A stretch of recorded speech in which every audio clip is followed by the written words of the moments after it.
علامہ کوشی صاحب، شاہ صاحب۔ وعلیکم السلام ورحمۃ اللہ۔ جی ہمارا ایک سوال تھا، یہ محرم میں جو تعزیہ بنتا ہے محرم میں، اس کے بارے میں ایک سوال تھا۔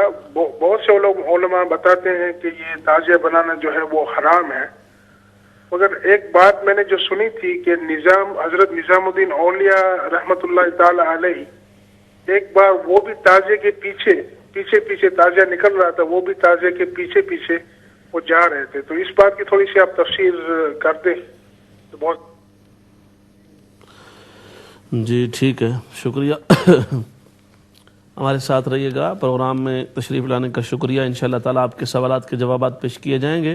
ناظرین گرامی، یہاں ہمارا وقفہ کا وقت ہوا ہے، بریک کے لیے اجازت دیجیے، دوبارہ آپ کی خدمت میں حاضر ہوتے ہیں، ہمارے ساتھ رہیے۔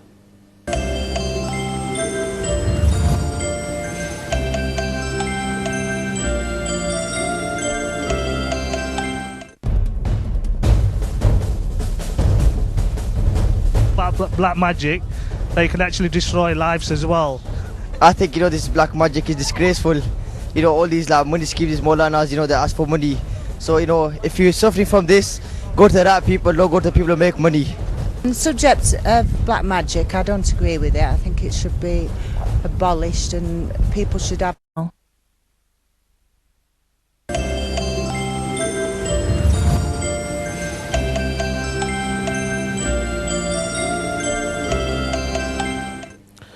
بسم اللہ الرحمن الرحیم۔ ویلکم بیک ناظرین گرامی، پروگرام میں وقفہ کے بعد دوبارہ آپ کی خدمت میں حاضر ہیں۔ وقفہ پر جانے سے پہلے آپ کے سوالات کی روشنی میں ہمارا جوابات کا سلسلہ جاری تھا۔ حضرت دوسرا سوال بھی عالیہ بہن کا ہی ہے، بریڈ فورڈ سے۔ انہوں نے پوچھا کہ حضرت موسیٰ علیہ السلام کے جو جانشین ہیں حضرت ہارون علیہ السلام، تو اس میں بعض لوگ کہتے ہیں کہ ان کی وفات پہلے ہوئی، بعض لوگ کہتے ہیں حضرت موسیٰ علیہ السلام کی وفات پہلے ہوئی، تو اس پر آپ کیا فرماتے ہیں؟ بسم اللہ الرحمن الرحیم۔ حضرت ہارون علیہ السلام کے لیے حضرت موسیٰ علیہ السلام نے اللہ تعالیٰ کی بارگاہ میں یہ دعا فرمائی کہ رب اشرح لی صدری ویسر لی امری واحلل عقدۃ من لسانی یفقہوا قولی واجعل لی وزیرا من اہلی ہارون اخی اشدد بہ ازری واشرکہ فی امری کی نسبحک کثیرا ونذکرک کثیرا۔ دعا فرمائی اور اللہ احکم الحاکمین جل وعلا نے حضرت ہارون علیہ السلام کو، ان کے بھائی کو، ان کے لیے وزیر بھی بنایا، شریک امر بھی فرمایا، نبوت سے بھی سرفراز فرمایا۔ یہ قرآن مقدس کے اندر موجود ہے۔ اچھا، حضرت موسیٰ علیہ السلام جب آپ میقات پر گئے اللہ سے کلام کے لیے، 40 دن 30 دن کے لیے گئے تھے، 10 دن اللہ نے اور روک لیا تو 40 دن ہو گئے۔ تو ہارون اخلفنی فی قومی، کہ ہارون علیہ السلام کو اپنی قوم میں انہوں نے اپنا خلیفہ اور اپنا جانشین مقرر کیا ان دنوں کے لیے جن دنوں میں وہ میقات پر گئے اللہ سے کلام کے لیے، تو اپنے پیچھے چھوڑ گئے۔ خلافت کا یہ مطلب ہے۔ جہاں تک حضرت ہارون علیہ السلام کے موسیٰ علیہ السلام کے وصال فرما جانے کے بعد زندہ رہنے کا تعلق ہے تو ایسا نہیں ہے۔ ہارون علیہ السلام اپنے حضرت موسیٰ علیہ السلام کی حیات مطہرہ میں ہی وفات پا گئے تھے، اور خلیفہ ہونے کا مطلب یہ ہے کہ ان دنوں میں وہ خلیفہ تھے جن دنوں میں کہ آپ اللہ سے ہم کلام ہونے گئے ہیں۔ وَوَعَدْنَا مُوسَىٰ 30 لَيْلَةً وَأَتْمَمْنَاهَا بِعَشْرٍ فَتَمَّ مِيقَاتُ رَبِّهِ 40 لَيْلَةً۔ یہ 40 لیلہ میں 40 راتوں میں وہ جب گئے ہیں تو یہ قوم میں خلیفہ تھے، اور پھر قوم کے اندر جو سامری کا بچھڑا پوجنے چلی گئی وہ سارے واقعات ہوئے، وہ ایک تفصیل ہے، قرآن مقدس پوری طرح بیان۔ حضرت موسیٰ علیہ السلام کا قصہ ویسے ہی قرآن میں بہت زیادہ بیان ہوا، یہ ہے ان کی خلافت۔ اچھا، اب لوگ جو ہے نا اس سے استدلال جو کرتے ہیں، جیسا کہ ہماری کالر نے کہا کہ وہ استدلال کریں گے کہ چونکہ موسیٰ علیہ السلام کے خلیفہ ہوئے تو ان کے بعد خلیفہ ہوئے، تو بعد خلیفہ کا مطلب یہ ہے کہ جب وہ میقات پر گئے ہیں۔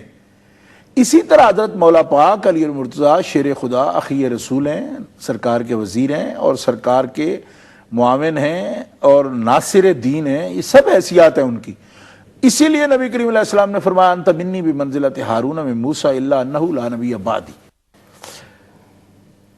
کہ آپ نے فرمایا تیرا مقام میرے لیے اسی طرح ہے جیسے کہ موسیٰ علیہ السلام کے لیے ہارون علیہ السلام کا تھا، شریک امر ہونے کا، وزیر ہونے کا، معاون ہونے کا، مددگار ہونے کا.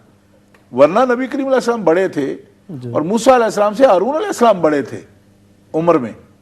ہارون علیہ السلام چھوٹے نہیں تھے، ہارون علیہ السلام بڑے تھے موسیٰ علیہ السلام سے. لیکن بمنزلہ کہنے کا مطلب یہ ہے کہ جیسے وہ شریک امر تھے دعوت دین میں اور ہاتھ بٹاتے تھے، ان کا بوجھ ہلکا ہوتا ہے نا اس سے کہ قوم کو سنبھالیں اگر وہ، تو پھر اس میں اسی طرح حضرت مولا پاک ہیں. مگر اس سے یہ استدلال کرنا کہ جس طرح وہ ان کے خلیفہ بعد میں ہوئے اسی طرح، تو بعد میں تو وہ زندہ ہی نہیں رہے. اس میں صرف مناسبت جو ہے نا وہ منزلہ ہارون کی وہ یہی ہے. اور تبوک میں جب سرکار دو عالم علیہ الصلوۃ والسلام غزوہ کے لیے گئے ہیں تو آپ کو اپنا قائم مقام مدینہ منورہ میں بنایا، اور جب مولا پاک بعد نبی کریم علیہ السلام کے پیچھے گئے ہیں اور عرض کی یا رسول اللہ آپ مجھے ساتھ نہیں لے جا رہے، تو کیا علی اس قابل رہ گیا ہے کہ وہ بچوں اور عورتوں کے ساتھ یہاں رہے؟ تو نبی کریم علیہ السلام نے تسلی کے لیے اور آپ کا مقام واضح فرمانے کے لیے دونوں حیثیت ہیں یہ فرمایا کہ یہاں تیرا رہنا یہ اس وجہ سے نہیں کہ تیری ضرورت نہیں رہی، ضرورت تیری ہے، مگر تیرا یہ بھی مقام ہے کہ مدینہ منورہ کے اندر تجھے چھوڑنا یہ اس وجہ سے نہیں کہ اب تو تیری ضرورت نہیں رہی، اس وجہ سے ہے کہ پیچھے بھی مجھے ایسا آدمی چاہیے کہ جس کی موجودگی میرے لیے باعث اطمینان ہو، میری تسلی ہو کہ پیچھے مرکز میں بھی کوئی ایسی بات نہیں ہوگی. یہ ہے پیچھے ان کا رہ جانا اور مدینہ شریف میں جو مرکز تھا اس کو سنبھالنا. لیکن اس سے یہ مراد لینا کہ نبی کریم علیہ السلام کے بعد وہ خلیفہ ہوں گے، یہ ہارون علیہ السلام کی مثال میں موجود ہی نہیں ہے. اس کا میں اختصار سے اتفاق سے چونکہ تفسیر ساتھ آ گئی ہے کہ یہ حوالہ بھی اس کے اندر موجود ہے کہ حضرت میں اس دوران کال لے لوں، آپ حوالہ بھی. یاسر طاہری صاحب ہیں صلاح سے. السلام علیکم. جی حضور وعلیکم السلام ورحمۃ اللہ وبرکاتہ. کیسے ہیں آپ؟ ٹھیک ہے صحیح؟ جی الحمدللہ. جی یاسر صاحب کیا سوال ہے آپ کا؟ جی میرا شاہ صاحب سے یہ سوال ہے. ماشاءاللہ شاہ صاحب السلام علیکم. وعلیکم السلام. کافی دفعہ اطلاع تشریف لائے ہیں، زیارت ہوئی ہے شاہ صاحب کی، سننے کا بھی اتفاق ہوا ہے. تو سوال یہ ہے کہ تب یہاں سے ہماری جتوں کی پیدائش جو ہے وہ پاکستان کی ہے، تو میری مسز بھی پاکستان سے ہیں، تو میں یہ سوال کرنا چاہوں گا کہ اگر یہاں سے ہم پاکستان جائیں اپنے گاؤں میں تو 10 یا 12 دنوں کے لیے، آگے ہم قصر پڑھیں گے دونوں یا کہ نہیں پڑھیں گے؟ تو اس بارے میں اگر آپ پلیز وضاحت فرمائیں تھوڑی سی کہ مرد اور عورت کے لیے آیا کہ سیم رولز ہیں یا آگے تھوڑا ڈفرینس ہے اس میں. جی ٹھیک جی ٹھیک ہے، جزاکم اللہ. ساتھ رہیے گا انشاءاللہ تعالیٰ آپ کے سوال کا جواب پیش کیا جائے گا. جی حضرت. جی یہی تفسیر صافی میں اور قمی میں، تفسیر قمی بھی میرے پاس موجود ہے، اس کے اندر بھی علامہ قمی نے بھی اور کاشانی دونوں نے یہ قول بھی حضرت امام محمد باقر علم الہدا رضی اللہ تعالی عنہ بن امام زین العابدین آپ سے نقل کیا ہے کہ ماتا ہارون قبل موسیٰ وماتا جمیعا فی التیہ، ارض تیہ میں یہ وفات ان کی ہوئی، اور ہارون علیہ السلام موسیٰ علیہ السلام سے ان کی حیات میں ان سے پہلے وفات پا گئے.